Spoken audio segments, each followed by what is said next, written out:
Bienvenidos a este capítulo número 20 de Relatos Inevitables.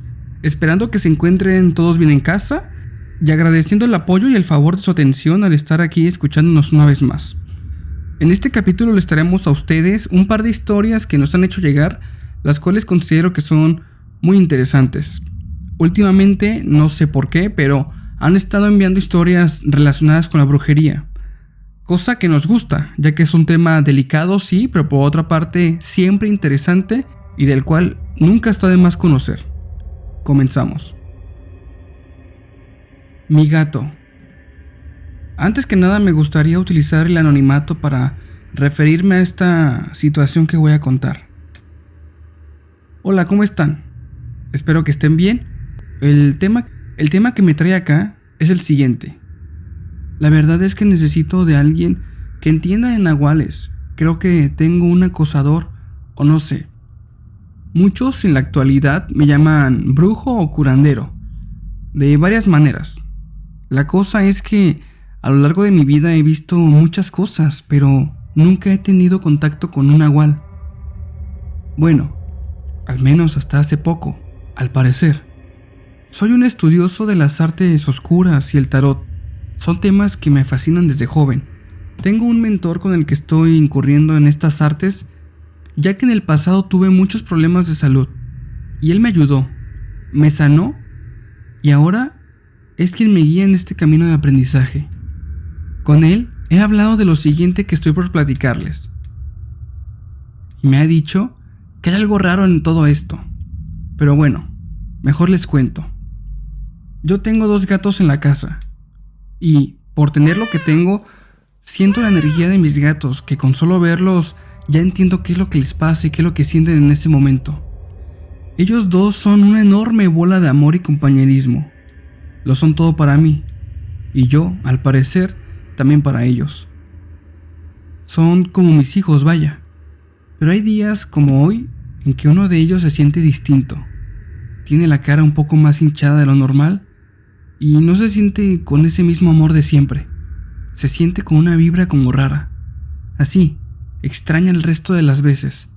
Muy por el contrario, se siente como que estuviera tenso y asustado. Cuando está así, él huye de mí. Ni siquiera me mira fijo. Solo siente mi presencia y sale corriendo. Este no es su comportamiento normal. Su nombre, por cierto, es Michi. Cuando Michi tiene esos comportamientos raros, mi otro gato ni siquiera lo busca para jugar. No se encrespa ni nada, pero simplemente lo ignora. Y cada tanto se me acerca. Yo lo acaricio y vuelve a donde estaba. Es como que viene a verme y me ve bien y luego se va. Hoy Michi estaba con la cara más grande de lo habitual. Sí, lo sé. Antes de que ustedes lo piensen, esto ya suena en mi cabeza como que estoy loco. Lo sé, de verdad. Pero su rostro se veía mucho más grande, y ni siquiera se me acercó. Entré a la habitación a buscarlo porque nunca salió desde que me levanté, y cuando lo fui a buscar, enseguida me vio, y salió corriendo, chocó con todo, y se fue de la casa como si estuviera desesperado por salir. En cambio, mi otra gata ni siquiera lo buscó, nada, y estaba muy encima mío. Era como si tuviera miedo, no sé. Michi muy cada tanto se comporta de extraño nada más. Así que quiero saber de ustedes si es que me pueden decir cómo se ve un nahual. Ya que Michi de repente lo veo sentado en la silla así como en una pose humanoide. Se me queda viendo muy fijamente y me da muy mala espina. En ocasiones se desaparece por días y llega muy lastimado, con heridas y con sangre en su cara. Mi maestro me ha dicho que lo más seguro es que sea un nahual, y que juntos deberíamos de confrontarlo, ya que a la larga ellos, mientras viven bajo la apariencia del engaño de un animal, se aprovechan de las personas y llegan a provocar daños irreversibles en quienes les rodean. Él me insiste mucho en realizarle un conjuro para quitarle ese poder de que se pueda transformar, pero a mí la verdad me da miedo. Te comparto esta historia porque no sé qué hacer. Si hacerle caso a mi mentor y confrontar al posible nahual, y claro, asumir las consecuencias, o decirle que no a mi mentor, y bueno, vivir con ese gato el resto de mi vida, sospechando y pensando que puede ser una persona. De verdad les pido que si alguien sabe qué hacer, me lo diga. que se contacte contigo para que me pueda orientar un poco. De antemano, muchas gracias y saludos.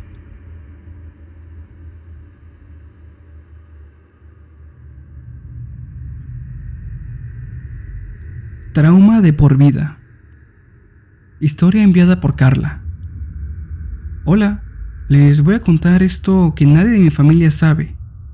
Cuando tenía más o menos unos 10 años, fuimos con mi familia a Bariloche, Argentina, y nos quedamos unos días en una cabaña. La cabaña solo tenía 2 habitaciones, por lo que me tocó dormir con una de mis tías. Solo recuerdo que ya era muy tarde y por la ventana se veía muy oscuro. Solo se podían distinguir algunas luces, ya que por la nieve apenas se podía ver. Yo era una nena que iba al baño muy seguido, y más por las noches, así que no tenía miedo de ir al baño en la oscuridad.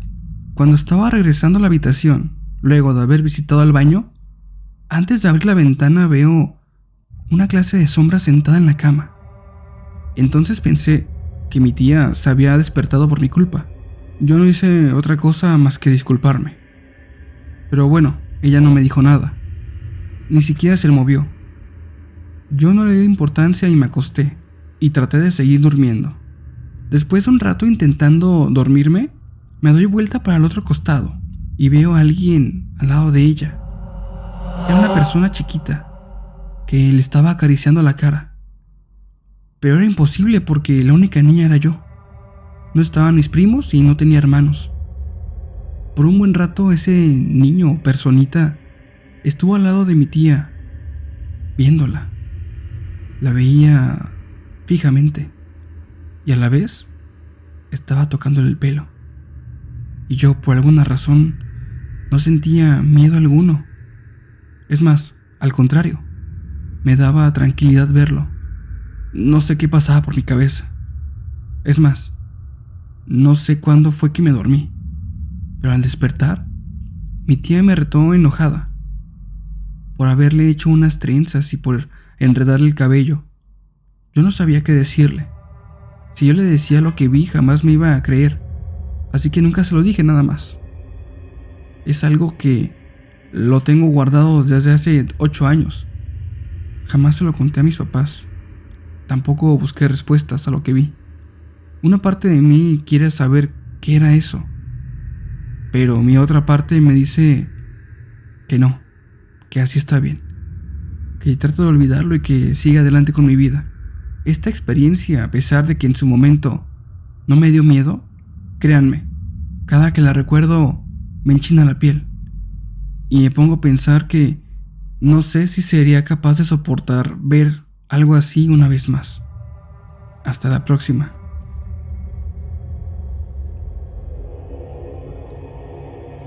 Esperamos que estas historias estén siendo de su agrado. Aún nos queda una última, una que es un poco más extensa y que también tiene el tema de la brujería en su ADN. No sin antes pedirles de su apoyo para que se suscriban, le den me gusta y le den en activar notificaciones para que ya sea YouTube o Spotify les avise cuando sacamos un capítulo nuevo. Es todos los días, lunes y viernes por la noche. Además de invitarlos a que nos compartan sus experiencias personales o las de algún conocido con nosotros. Esto pueden hacerlo al correo loinevitable11@gmail.com.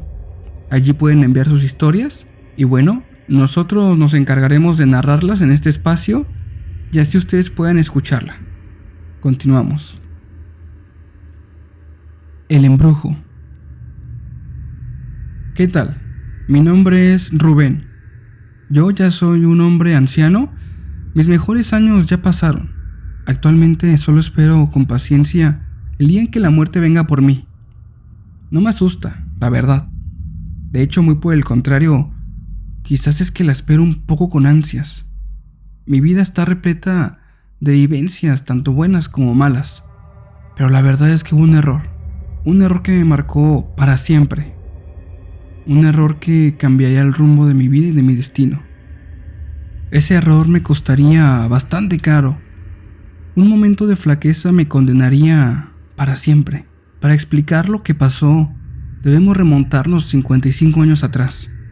Yo soy originario de un pueblo de Michoacán, esto en México. Este pueblo se llama Pátzcuaro, es una localidad pequeña. Pequeña sí, pero muy colorida y bonita. Llena de calles con mucha vida y gente trabajadora. Allí nací y viví gran parte de mis años. Desde muy joven me hice una novia. Ella se llamaba Alejandra. Yo la amaba mucho y apenas a los 17 años nos casamos. Yo había trabajado muy duro para reunir un dinerito. Y bueno, con toda la ilusión del mundo, construí una casita cerca de la loma donde la tierra es más barata. Yo soy de oficio albañil, así que yo me encargué de construir nuestra casa. Mientras tanto vivíamos con mi mamá. Después de un año, al fin teníamos nuestra casa. Y bueno, nos mudamos a ella. Nuestra vida transcurrió con normalidad. Tuvimos 2 hijos y el tiempo avanzaba. Tiempo después, la loma donde habíamos construido la casa se empezaría a llenar de más gente. Poco a poco fue poblándose de casas y de personas. Fueron llegando ahí a construir casas y en una de ellas llegaría un par de ancianos que tenían una nieta. Esa nieta, debo confesar, era más joven que yo. Yo empezaba a rondar los 30 y aquella muchachita apenas llegaría a los 20. De solo verla me hizo suspirar. Y al llegar del trabajo, dirigí mi mirada hacia su casa para buscarla. La verdad es que me atraía bastante. En una ocasión, al salir, la vi llegando con sus abuelos. Yo lo saludé y le sonreí a la chica. Al bajar de su auto, se le rompió una bolsa. Habían ido al súper y al bajar las bolsas se había roto una. Les ayudé a juntar las cosas y bueno, entré hasta la casa para dejarle sobre la mesa lo que les había ayudado a recoger. Ellos me agradecieron y ahí mismo me enteré que ella se llamaba Montserrat. Ella se me quedó viendo. Yo de inmediato lo noté. Le sonreí y le dije, cuidando que sus abuelos no me escucharan, que estaba bien bonita. Y a partir de ese momento, ella empezó a fijar su atención más en mí. Con el pasar de los días, cada mañana me la encontraba al salir a mi trabajo. Y cada tarde, al regresar a casa, la veía. Nos saludábamos y nos dirigíamos miradas acompañadas de sonrisas. Un día sábado por la mañana, alguien tocó la puerta. Al acercarme y abrir me di cuenta que se trataba de ella, de Montserrat. Se había tomado la molestia de preparar una jarra de agua de limón. La verdad se veía deliciosa. Tenía muchos hielos y con el calor que hacía se me hizo agua a la boca. Me dijo que era un regalo y que me la acabara toda. Pasaron los días y noté que Montserrat cada vez más seguido me llevaba vasos de agua fresca. La verdad estaba muy rica. Poco a poco empecé a sentirme raro. Me sentía como con ansiedad. Me sentía incómodo. Esperaba con ansias el momento del día en que Montserrat llegara con agua para mí. Y poco a poco empecé a pensar más en ella. Es decir, sí, lo confieso, me gustaba. Me parecía muy bonita. Pero eso solo me pasaba cuando la veía o cuando salía de casa. Pero en la casa, en el trabajo, en cualquier momento del día, pensamientos sobre ella me llegaban a la mente. Para ese entonces mi esposa estaba un poco enferma. Había adquirido una fuerte infección en el estómago días atrás. La llevé al hospital y le recetaron medicina y reposo, además de una dieta líquida. Duró cerca del mes en estado delicado de salud. Poco a poco su estado de salud se fue agravando. De hecho, duró cerca del mes en estado delicado de salud. La mayor parte del día la pasaba acostada y entre semana, mientras yo trabajaba, mi suegra nos cuidaba a nuestros hijos. Una enorme atracción se empezó a apoderar de mí. Cada vez más parte del día la pasaba pensando en Montserrat. Y realmente no sé por qué. Es decir, sí, me parecía demasiado atractiva, pero es como si mi pensamiento se llenara la cabeza de ideas de qué hacer con ella. Nunca antes me había pasado. Además de que extrañas preguntas asaltaban mi cabeza, tales como: ¿qué tal si me voy con ella esta noche? ¿Qué tal si inicio con ella una nueva vida? ¿Qué? No era tan grave dejar a mis hijos y mi esposa por esta nueva mujer. Cosas así que nunca antes había contemplado. La verdad, mi mente estaba todo el día con pensamientos de este tipo, dándome vueltas y vueltas y vueltas. Me estaba volviendo loco. Me sentía como un perro. Al día siguiente en el trabajo, llegaría uno de mis compañeros para avisarme que una chica estaba afuera. Era joven y me buscaba. Al salir me di cuenta que era Montserrat. Me preguntó que en cuánto tiempo más salía a comer. Yo le dije que en media hora. Me preguntó si podíamos comer juntos y yo le dije que sí. Ella me esperó y, bueno, en 30 minutos más, ya estábamos comiendo juntos en el comedor.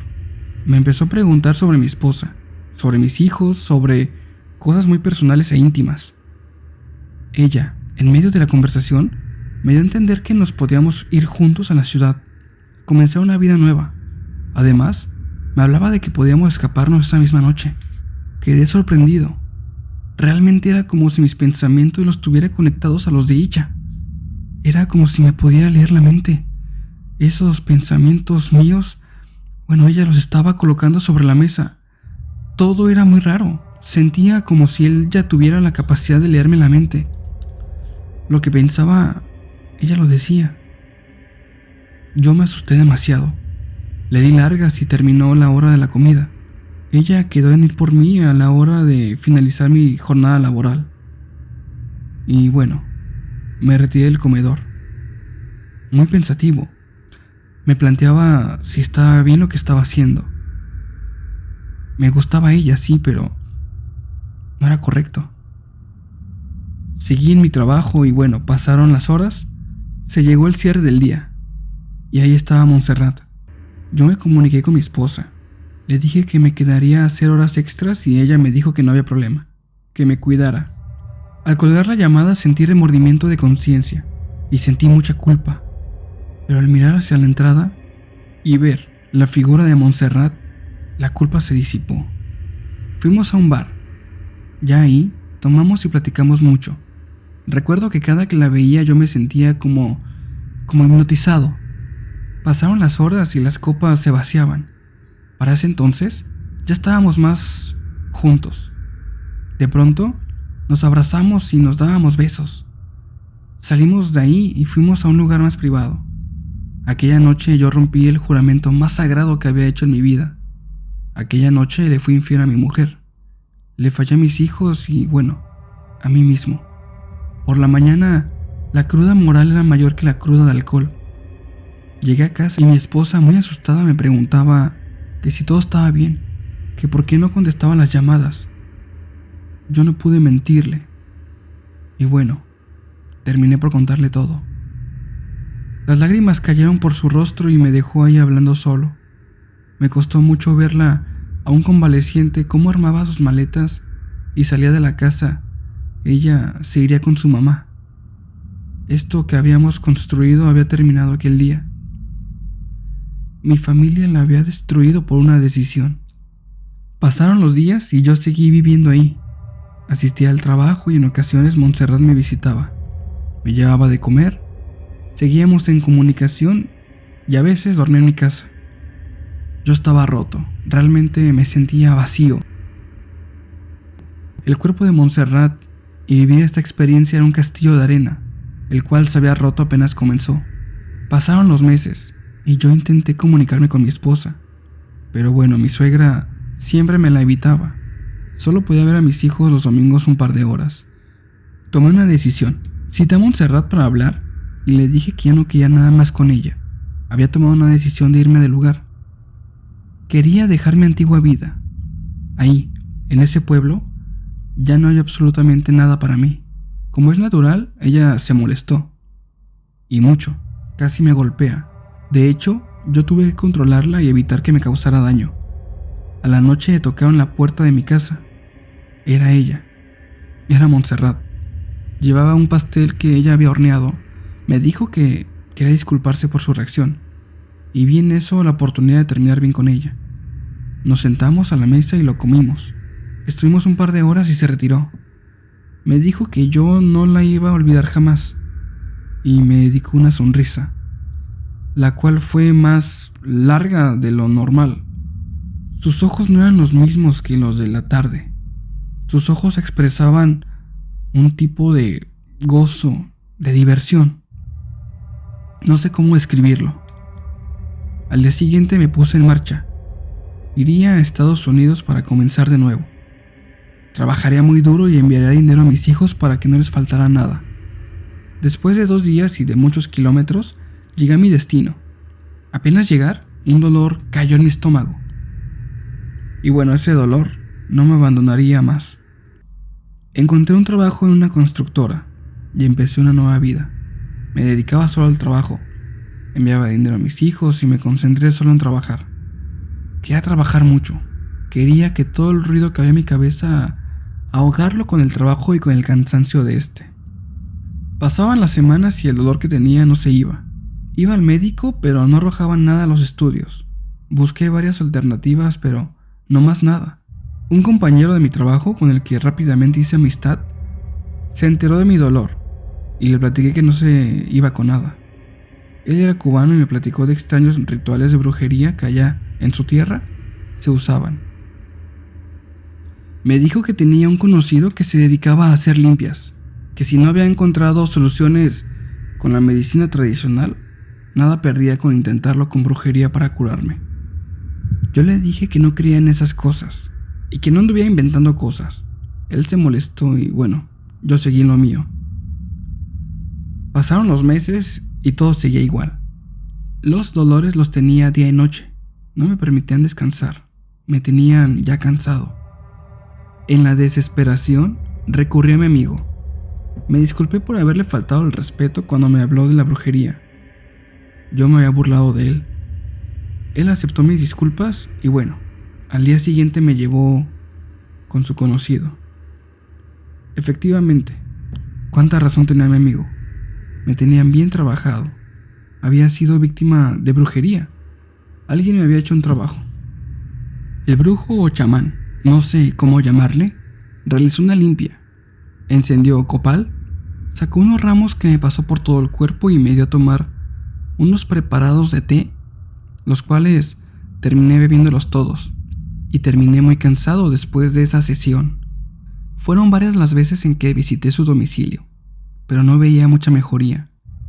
El dolor, si bien ya no estaba todo el tiempo, sí iba y venía, y la sensación de asco la tenía siempre.